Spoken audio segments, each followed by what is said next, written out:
En la reflexión de hoy vamos a buscar el sentido del número 40 en la profecía de Jonás. Vamos a abrir nuestras Biblias en el pasaje de Jonás, capítulo 3, versículo 4.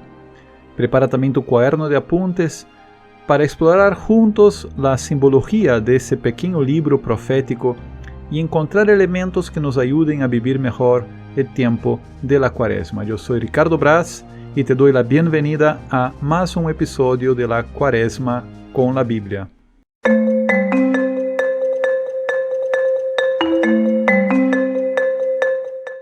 Según los más recientes estudios de la Biblia, el libro de Jonás sería un texto ficticio, elaborado de forma didáctica para orientar al pueblo de Israel en su concepción de quién es Dios y qué es la misión de un profeta. ¿Sería así realmente? No entraría aquí en la discusión específica sobre este tema. De hecho, el libro de Jonás es diferente de todos los demás libros proféticos, porque no transmite las palabras de un profeta, sino la historia acerca de un profeta, de una misión específica que Dios le pide y cómo él finalmente la cumple. Todo ello en vistas a subrayar un atributo divino, la misericordia. El género literario del libro de Jonás no es muy común. Se trata de un libro satírico, irónico. Los personajes actúan de una forma contraria a lo que se espera de ellos. El profeta de Dios se rebela. Los paganos temen a Dios. Un gran pez come y vomita. El rey de la nación más cruel del Mediterráneo, Asiria, hace penitencia para el Dios de Israel. Todo ello tras una predicación muy poco convincente del profeta Jonás. Desde el punto de vista histórico se confirma la ironía. El profeta del caos en tierra extranjera no es capaz de profetizar el caos en su propia tierra. Profetiza el caos en tierra extranjera y allá cosecha conversión y perdón. Profetiza paz en su propia tierra y aquí cosecha destrucción.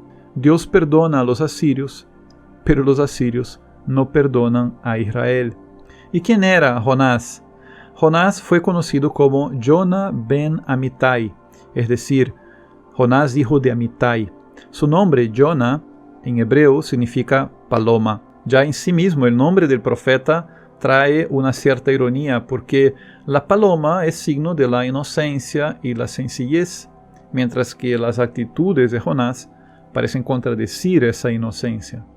El segundo libro de los Reyes, capítulo 14, versículo 25, nos muestra a Jonás profetizando en favor de Jeroboam II, uno de los peores reyes de la historia hebraica. La figura antagonista a Jonás vendría a ser el profeta Amós, que en su libro anuncia la invasión asiria en los tiempos del mismo rey.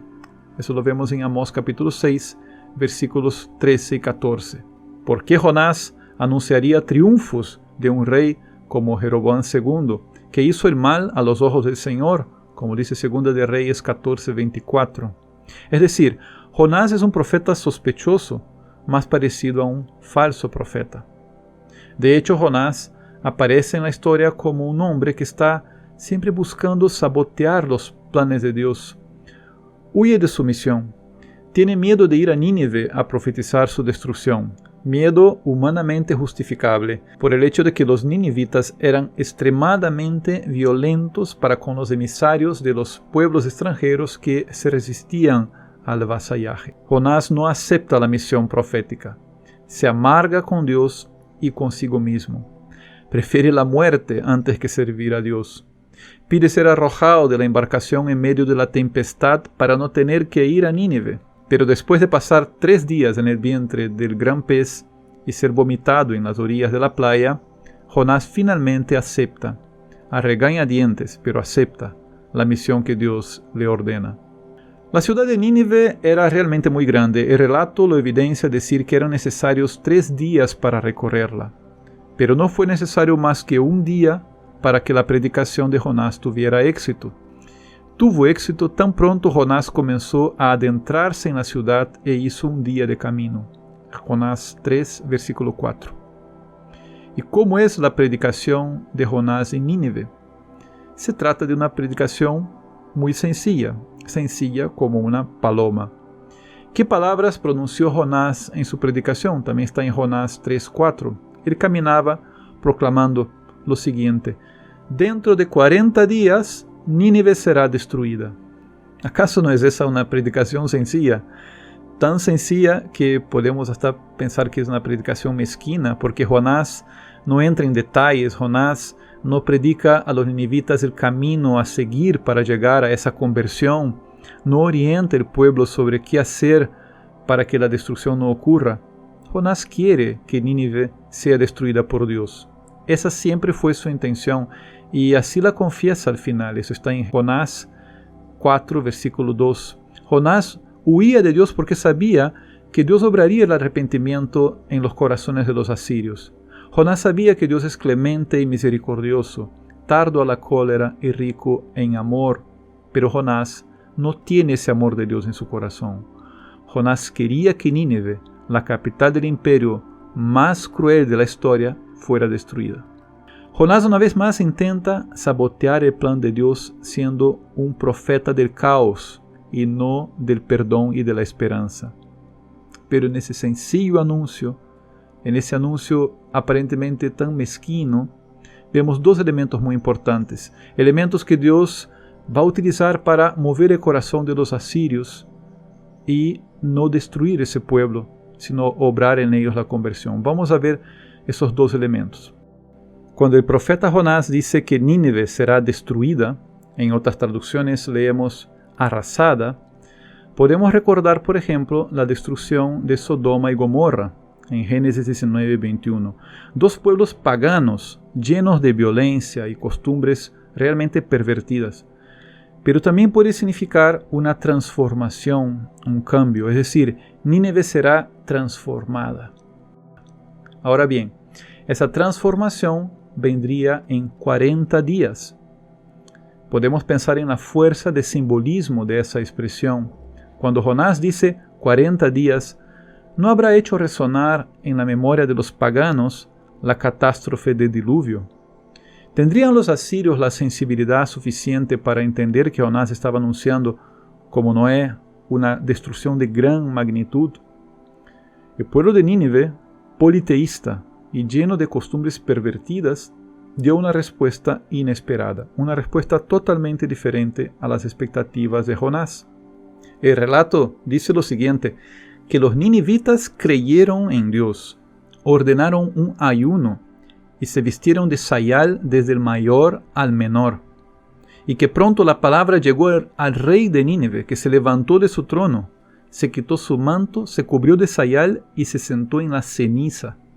Luego mandó pregonar y decir en Nínive, por mandato del rey y de sus grandes, que hombres y bestias, ganado mayor y menor, no prueben bocado, ni pasten, ni beban agua, que se cubran de sayal y clamen a Dios con fuerza, que cada uno se convierta de su mala conducta y de la violencia que hay en sus manos. ¿Quién sabe? Quizás vuelva a Dios y se arrepienta, se vuelva del ardor de su cólera y no perezcamos. Jonás 3, del 5 al 9. ¡Cuánta piedad! ¡Cuánto temor de Dios! Siquiera fueron necesarios los 40 días. No fue necesario que Jonás, el profeta, diera signos o predicara por medio de parábolas. Aquellos crueles paganos, impíos y enemigos de Israel ahora hacían penitencia, clamaban al cielo, ayunaban. Hasta los animales lo hacían, buscando mover el corazón misericordioso de Dios. Los paganos eran capaces de creer en el perdón de Dios y se inclinaban ante Él con humildad.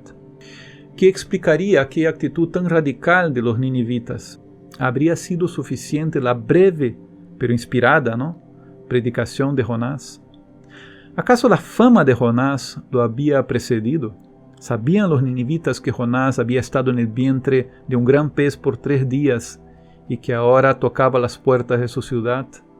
¿Había venido Jonás precedido por aquel signo, por ese signo poderoso de su misteriosa muerte y resurrección? ¿Acaso no es a ese signo que el mismo Jesucristo haría referencia mucho tiempo después, tal como lo leemos en Lucas 11:30? Jonás fue una señal para los ninivitas. No fue necesario más que un signo, y después de aquel único signo, y de la sencilla predicación de Jonás. Dios vio lo que hacían los ninivitas, cómo se convirtieron de su mala conducta y se arrepintió del mal que había determinado hacerles, y no lo hizo. Jonás 3, versículo 10. El Señor revocó 40 días de predicación profética porque encontró el arrepentimiento sincero de los asirios ya en el primer día. Mientras tanto, Jonás, la sencilla paloma, guardaba el odio y el rencor en su corazón.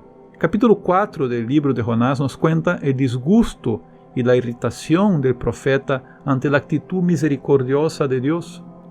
Y aquí termino, entonces, con ese contexto del libro de Jonás, una historia que hasta aquí nos transmite una idea muy clara. Dios, clemente y misericordioso, obra signos y transforma los corazones de los hombres con gestos y palabras muy sencillos. Solo depende del hombre tener ojos para ver y oídos para escuchar. Volvamos a pensar en el número 40 en esta predicación de Jonás. ¿Qué podemos concluir acerca de ese número en el contexto de este libro? 40 días es un ciclo completo, un tiempo relativamente largo de cambios, de pruebas, en vistas a una transformación. Pero en la historia de Jonás, ese tiempo de 40 días no fue necesario. Grande fue la piedad, el arrepentimiento, la penitencia, el temor del Señor, la oración creyente de los ninivitas, que la transformación esperada en 40 días se realizó tan solo en un día. Nínive quedó arrasada, transformada por la palabra de Dios. Una palabra que sembró ceniza y destrucción. No material, sino espiritual. Un día basta para la conversión. Dios espera que nos convirtamos lo antes posible, que no procrastinemos, no dejemos para mañana nuestro arrepentimiento.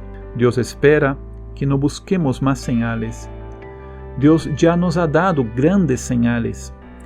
Para los ninivitas bastó solo una señal, y Jesús, muchos siglos después de la historia de Jonás, comentó acerca de ello diciendo: generación malvada y adúltera, pide una señal, y no se le dará otra señal que la señal del profeta Jonás.